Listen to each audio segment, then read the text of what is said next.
আসসালামু আলাইকুম। একটা মেকআপ বানাতে কী লাগে সেগুলো শুরুতে আপনাদের দেখিয়ে দিচ্ছি এবং মেকআপটা আমার কী কালার সাথে কী কাজ হবে সেটাও আমি দেখিয়ে দিচ্ছি। এই যে কাজ হচ্ছে সাদা ক্রিস্টাল দিয়ে এবং এটা হচ্ছে পানি পুঁথি এটাকে বলে, এবং সাদা পানি ক্রিস্টাল পুঁথি বসানোর পর এভাবে পরপর ক্রিস্টাল বসিয়ে দিচ্ছি। কিছু লাইন ক্রিস্টাল হবে, কিছু লাইন আঠা দেওয়া হবে। আপনার কমেন্টের মাধ্যমে জানাবেন কোন কাজটা আপনারা দেখতেছেন, সেভাবে কাজ অনুযায়ী আপনাদের ভয়েস দিয়ে দেখানো হবে। আমার চ্যানেলে যারা নতুন এই ধরনের কাজ পছন্দ করেন তারা অবশ্যই আমার চ্যানেলকে সাবস্ক্রাইব করবেন এবং সাথে বেল বাটন অন করে দিবেন, তাহলে আমার ভিডিও শুরুতে আপনার কাছে পৌঁছে যাবে।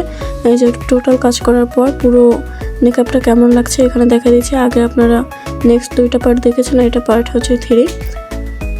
এখানে আমি সাদা পানি পুঁথি এবং সাদা পানি ক্রিস্টাল এবং লাউ শেপের পুঁথি দিয়ে কাজ করেছি এবং মেকআপটা কেমন লাগবে নেক্সট ভিডিওতে দেখে দিব। এটার পার্ট 4টা আছে, আপনারা 4টা দেখে নেবেন।